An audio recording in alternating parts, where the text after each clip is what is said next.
This is an automatic 500cc two-stroke dirt bike, and today we're going to attempt to buy it.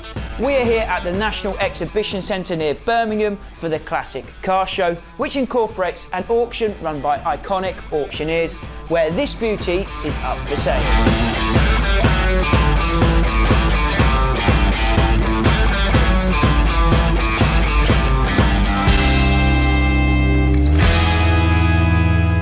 So unless you're a real dirt bike history buff, you probably didn't know that automatic transmission dirt bikes existed past the 50cc autos that we all started riding on, especially big bore 500cc versions like this one right here.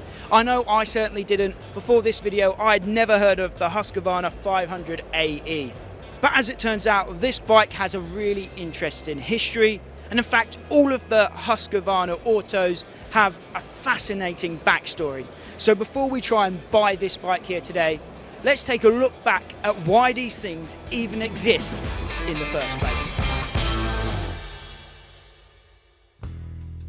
Husqvarna is one of the oldest and most prestigious brands in all of motorsport. We know them today as the white brand owned by the KTM Group, but they have ancient roots that literally go back centuries. If we wind the clocks all the way back to the very beginning, Husqvarna started out life in 1689 as Swedish royal armourers making muskets in the town of Husqvarna in Sweden. To this day, the Husqvarna logo still depicts a gun sight viewed from the end of the barrel. Since then, Husqvarna have obviously branched out into various different markets, most famously chainsaws and motorbikes. Husqvarna started producing motorcycles way back in 1903, making them, by my reckoning, by far the oldest motorcycle brand still in competition today. At first they started by using imported engines, but by 1918 the entire Husqvarna motorcycle was manufactured in-house. In the 1920s, Husqvarna picked up a Swedish army contract, and in the 1930s they began racing using a 50-degree V-twin 4-stroke motor. As the 30s came to a close, Husqvarna turned their attention away from racing and instead focused on producing single-cylinder, lightweight, two-stroke commuter bikes. We now fast forward a few years to the post-war world. During the 1950s, the sport of motocross was in its infancy, but growing in popularity. And Husqvarna used their lightweight, single-cylinder, two-stroke motors to take over the sport. And by the 1960s, Husqvarna had ended the dominance of British-built four-stroke bikes.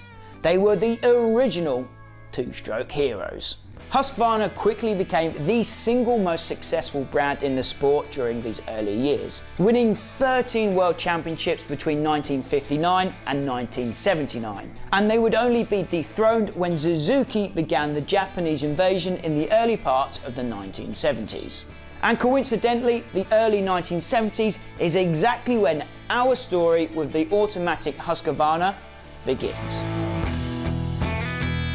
These automatic machines started out as a military project for Husqvarna. In 1973, the Swedish Army hosted a sort of competition, offering out a tender to the company that could build them the best bike for raw recruits. And they had firms such as Monarch, Hägglunds, and of course Husqvarna all battling it out for this long-running and lucrative government contract. There were various criteria that had to be met, and the machine with the best design would be rewarded with the contract. The criteria included 100-watt quartz lights, low noise when in use, an easy-to-fix gearbox, and the bike had to be easy to operate for complete novices. After all, raw recruits were required to learn to ride this machine in less than 1 week, which is where the need for an automatic gearbox came from. In an interesting example of history repeating itself, ease of use for complete newbies is one of the main selling points of the new Twist & Go electric dirt bikes.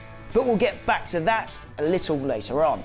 Hägglund initially won the Swedish Army contract, but it quickly became clear that they wouldn't be able to fulfill their obligations, so Husqvarna were next in line to pick things up, and they soon began work on producing 3,300 machines for the Swedish Army. And that's where the automatic Husqvarnas were born. So, much like Husqvarna as a company itself, this 500 AE can trace its DNA all the way back to a Swedish military project.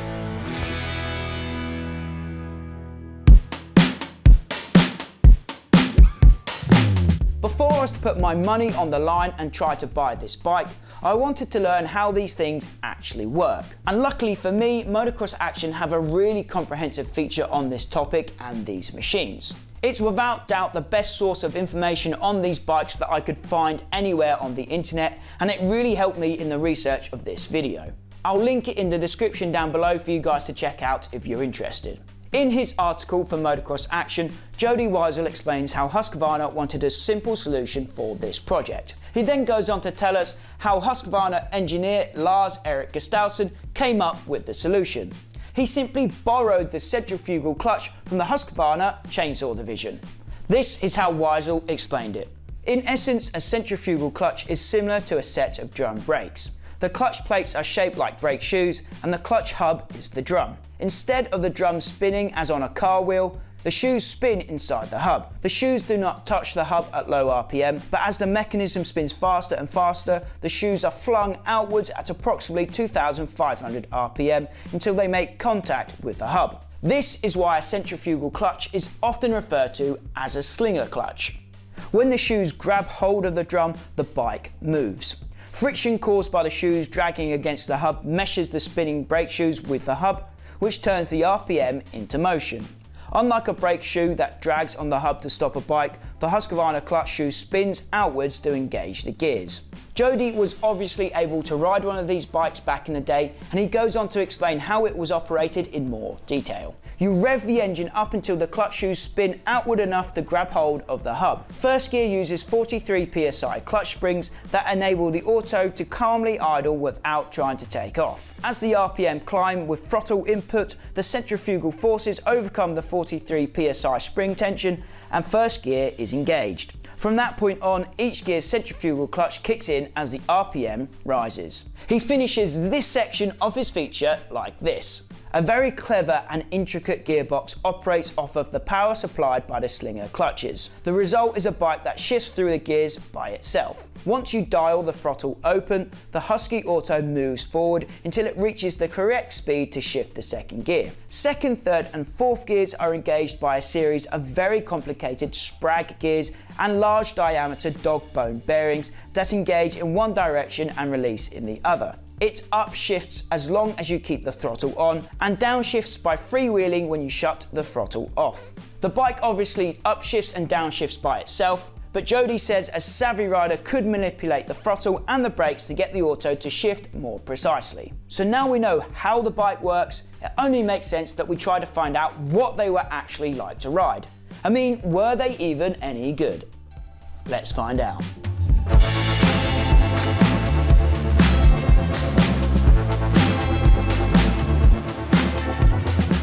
Inevitably, Husqvarna utilised their automatic technology past the original military project and applied this gearbox to their production motocross and enduro machines. But how did these bikes perform, and how were they received in the dirt bike world? Well, once again, Motocross Action have some great insight here too. From my reading, it's clear to see that from the outside to look at, these automatic bikes appeared very similar to their geared cousins. Obviously, other than the very noticeable lack of a clutch and a gear shifter. The new automatic motors were almost identical in terms of dimensions, and it said that they would fit nicely into a production Husqvarna chassis, and they only weighed a few pounds more than the regular motors. Kickstarting these things was a bit of a different process though. They utilised a left-sided kicker, and the process began by flipping the drive/neutral lever to neutral, and that was on top of the cases. Then you'd push down the choke, which was on the carb, before giving the kickstart a good old prod with whatever leg felt strongest. When in neutral, you could rev the bike up, get it cleaned out and warm it up to temperature. When it was time to go, you just lean down and switch that lever from neutral to drive and you were ready to rock. If you had the idle set right, you could sit on the line in drive and chat to the guy next to you, no problem, as long as you didn't go above 2,500 RPM. Apparently, because there was no clutch and no need to shift gears manually, the Husky Autos actually got off the line pretty well. But it's also said that the stock autos of any size, because there were quite a few, weren't very fast in terms of sheer horsepower, so whole shots might not have been that common. Jody Weisel said that the complex Sprag gear transmission system worked best with less load on it, which might be why the machines became so successful in enduro environments. From reading the MX8 article, it's clear that the biggest learning curve when riding the Husqvarna automatics came when you shut off the throttle. When you shut the throttle off, the Husqvarna automatic would freewheel, essentially the opposite of engine braking, and the bike would feel like it would actually speed up into the turns instead of slowing down, meaning that you had to utilize all of your might on those drum brakes to stop in time. But hey, at least you couldn't stall it. Riders of these Husqvarna automatics said that with no clutch and no need to shift gears, your brain was freed up to think about other aspects of riding, such as line choice and racecraft. And that's something that advocates of electric bikes are waxing lyrical about nowadays. So the bike might have been fairly easy to ride and operate, but it certainly also had its quirks. These are some of the grumbles that Motocross Action had when they tested the bike. The transmission fluid would get so hot that it could melt the stock plastic filler cap or make the cases so hot they'd burn through boots. The clutch spring on the first gear's centrifugal clutch was said to be pretty dodgy and break often, meaning that the bike would suddenly accelerate instantly as there was no longer any clutch spring holding the shoes back. MX8 also complained about how you had to change the hydraulic fluid in the transmission after every race. And those were just a few of the grumbles that they had along the way. But despite these problems and the fact that riders had to try and retrain their brains to ride these bikes effectively, these machines were raced in a lot of surprising places. So the initial aim of the Husqvarna automatics was to make riding motorcycles as easy as possible for complete biking newbies. And interestingly today, with the release of the Stark Varg and the rise of twist and go electric bikes, motocross bikes, dirt bikes, we're seeing a parallel between those new bikes and the story of the Husqvarna automatics. Will the Starks make riding easier? Quite possibly. Will they attract more new riders from outside of the sport? Let's hope so. Will they help mid-pack riders climb up through the ranks? Only time will tell. But what we can maybe do to predict the future is have a look back at the racing history of the Husqvarna automatics, because yes, they did race these things and they raced them at the highest level possible. The Husqvarna automatics found great success racing in the American National Enduro Championships. From 1971 all the way through to 1986, Husqvarna absolutely dominated the American enduro scene, with the likes of Dick Burleson and Terry Cunningham ruling the roost. It was this future Hall of Famer, Mr. Cunningham, who gave the automatic Husqvarna its first championship victory. He won 7 out of 12 rounds in the 1982 championship on board his 430cc Husqvarna automatic. Cunningham proved the prowess of these automatic monsters. But in this instance, results at the races didn't necessarily translate into results in the showroom for Husqvarna. From the very beginning, the autos were a hard sell in Europe, but the Swedes had high hopes that the Americans would be far more receptive of this new and innovative technology. After all, stick-shift cars were plummeting in popularity in the States at the time, and automatic motor vehicles were most certainly on the rise. The first of these machines to hit American shores was the 1975 360 Husqvarna automatic, and over the years they sold okay. MXA shared a quote from Gunnar Lindström's book Husqvarna's Success, which tells us that the automatic sold pretty well in the East, where conditions were typically a bit more challenging, but in the West, Husqvarna really struggled to get the automatics out of the door. Despite race wins and even championship success in America, the Europeans remained fairly uninterested in the automatic machines, other than the Swedish, who seemed to quite like them. In an effort to try and drum up a bit more enthusiasm for the autos in the European market, Husqvarna management decided that they needed to enter an automatic bike into the 500cc GP World Championships. So in 1982, a Swedish rider named Bo Egberg geared up to race a works 500cc Husqvarna automatic in that year's World Championship campaign. This machine might have been the most innovative and exotic works bike of their era. And although you might not have heard of Bo's name, what he achieved in 1982 was still pretty impressive.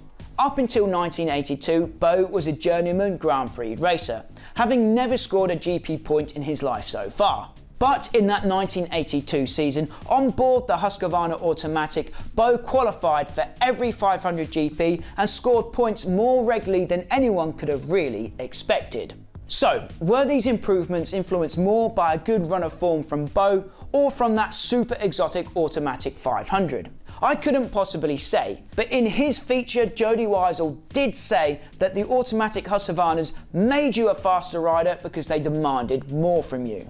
After Edberg gave a decent performance in 1982, Husqvarna put the 500 engine, which is actually a 488cc, into the automatic lineup as the 1983 and 1984 Husqvarna 500 AE, which is the bike that we have in front of us here today. Although this one is obviously in enduro trim. It's said that the 500 was just a little too much for the automatic transmission to handle. It reportedly ran hot, revved a lot, and vibrated like a jackhammer.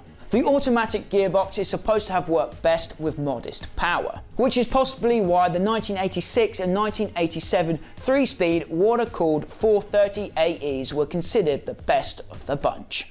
Arlo England was the only man to race an automatic Husqvarna in the AMA Pro Motocross Championships.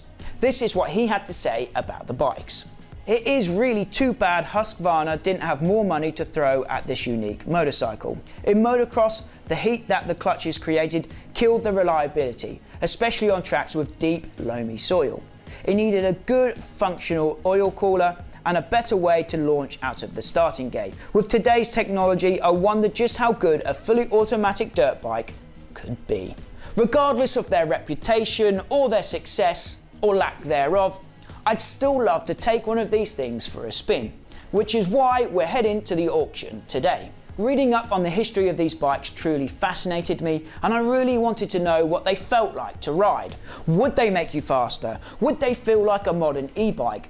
I wanted to answer those questions and more. But before I got too carried away in my excitement, we had to go to the auction house first to check out the bike and inspect it thoroughly and find out as much as we could about it before we placed any bids. So the automatic Husqvarnas might not have changed the world, but I don't know, I'm a fan, man. I just like weird and wonderful bikes, and this thing definitely checks both of those boxes. And as well as being weird and wonderful, this particular machine's also got some other very desirable traits. But to find out a bit more about that, I talked to Mark from Iconic Auctioneers here, and he told us more about this Husqvarna 500 AE. Okay, so we're here in the NEC in Birmingham. I'm with Mark Bryan from Iconic Auctioneers, and on Sunday you're going to be selling this bike and we're going to be bidding on it. But Mark, what can you tell us about lot number 509 here? I've never sold one before. I mean, they're super rare. I mean, it's the only motocross bike that I'm aware of that ever was an automatic gearbox. It's got a 3-speed automatic. The guy who owns it is a big collector of this kind of stuff. He's had it for a while. It's just been sat in his collection in his house, I believe. The story goes that it was just a stock bike that never sold and just ended up in a Husqvarna dealer for an awfully long time. I'm guessing it might have been started, it might have been used a little bit, I don't know, but it's never been raced in any sort of competition really. Because that was one of the interesting things on the clock here, 0 miles, right? Yeah, it's got half a mile on the clock, so who knows, you know, I don't know. But it's all there. I mean, it's never had any sort of competition use if it's been used at all, really. I mean, original exhaust, which I would guess are like hen's teeth to try and replace, and the plastics, I mean, you know, all that stuff. Do you usually have much interest in these sort of things, or dirt bikes in particular, 2-strokes?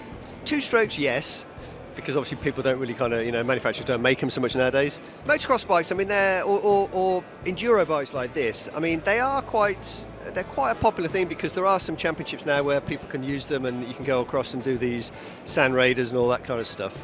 So there is a market for that. Motocross bikes are a little bit kind of niche, but people do collect them. In fact, watch this space. In my next auction, I've got a big collection of motocross bikes. Yeah, and just tell us more about what you guys do. Obviously, we're here at the show in the NEC, but how often do you do auctions with Iconic? So, we are a busy auction house. I mean, this year I've done 4 bike sales, but next year I'm just going to do 3. So I'm going to be doing 2 sales, one in the spring, one in the summer, and then later on in the year back here at the NEC. So 2 sales at a place called Shuttleworth, which is near Luton, just off the A1, and then back at the NEC back in November. So as you've seen, the Husqvarna 500 AE is a properly weird bike. It's got twin shocks, the chain and sprocket are on the wrong side, the kickstart's on the wrong side, and of course it's got that super strange automatic gearbox. But I'd love to get it in our collection. This video has been sponsored by Putoline. Putoline have all the oils and lubricants that you could ever need for your dirt bike. We use Putoline MX9 in all of our 2-strokes. And if you're not sure what oils you need for your bike, just head over to the Putoline website, type in your bike model into the search bar, and it will pop up with all the products that they recommend for your machine. A big thank you, as always, goes out to Putoline. So now we know all about this bike, and you guys know why I want to take it home. We kind of have an idea on what bids we're going to place on it, but what do you guys think? What do you think this bike would be worth? Let us know in the comments down below. Let us know your guesses.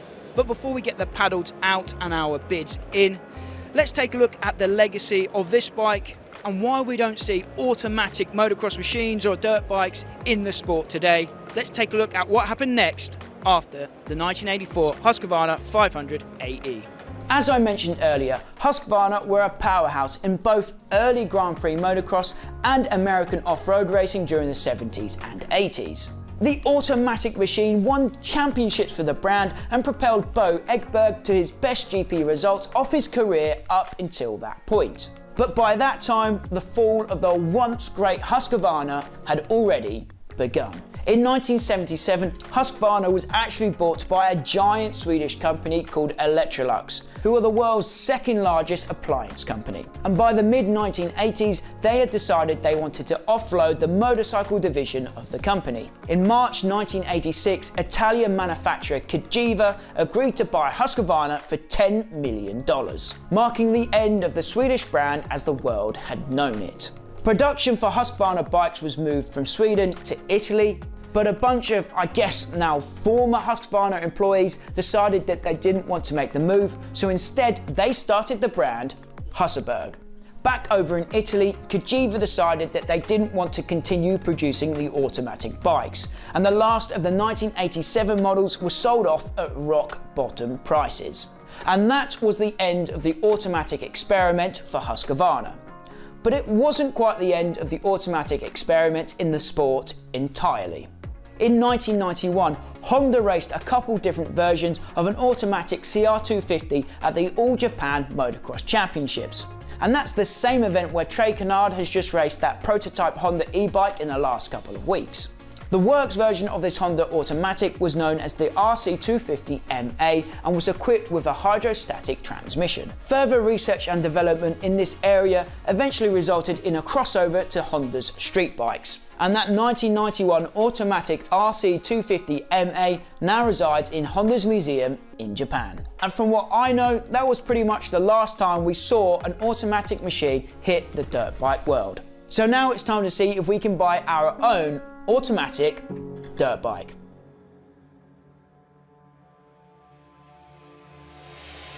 Okay, so we've just arrived here at the car park of the NEC, the National Exhibition Centre here in Birmingham, for the Classic Motor Show, which incorporates the iconic auction that we're going to be attending today. We came here 2 days ago, it's Sunday now, we came here on Friday. We had the opportunity to look around the Husqvarna, take a close look of it, and get the shots that you've already seen in the video. So let's have a look. So you see our Husky that we're going to be looking at today.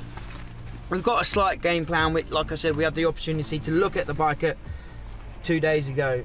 In the catalogue and online, it's described as appears to have never been used, and it might have 0 miles on the clock. We saw that the other day, but to our eye, it didn't look like a brand new bike. We reckon it's definitely been started, it's definitely been run, it's definitely been ridden. So that's going to affect our bids on the bike, but we're still dead interested in this machine. It's a weird thing, and that's what we're all about here on the channel. So we're going to go inside and we're going to get registered, get our paddle, and then we'll bid on this afternoon. So fingers crossed, we'll have an automatic Husky in the back of the van later on today. Let's see how it goes. Okay, so I'm registered, I've got my paddle. The bike's here, the auction's about to start, but this is lot 509 and they start at lot 400, so we've got a while before we get going yet. I'm an absolute virgin at this stuff. I've never been to an auction before, never done a bid before, so I've just read the rules and regs on the back of this, and I'm a little bit nervous now. Wish us luck, I've got my paddle, we're ready to go. Let's see if we can bring this thing home. Lot number 509. The circa 1984 Husqvarna for you, the 500 AE now. 38 against 38 now. 3008 at 4,000. 42 online. 42. 42. 45. 48 now telephone at 4,800. 4,800 then. Are we all done and short? 4,800. 4,800. Thank you. Okay, so that's the end of the auction for us here today. It looks like we're going to be walking away empty-handed. What you've got to remember at these things, that there's actually an 18% commission for the auction house on top of the bids that you're making. So the Husqvarna was on the blocks a few minutes ago. We put our bids in, we had our price set of what we wanted to go to. The bids went up to 4,800 on that Husky just then. It didn't sell because it didn't meet its reserve, but with the commission for the auction house, that's pushing it towards like 6 grand. And we looked at the bike and we just didn't think, we have not seen it running, we don't know if it works, and we just don't want to take the risk on that one here today. But what do you guys reckon? Would you have put a bid in for more than 4,800? Let us know in the comments down below. But as always, here on 999 Laser, you know us, we're going to keep looking for these rare and interesting bikes, and we'll keep the videos coming. As always, my name's Max. Thanks for watching.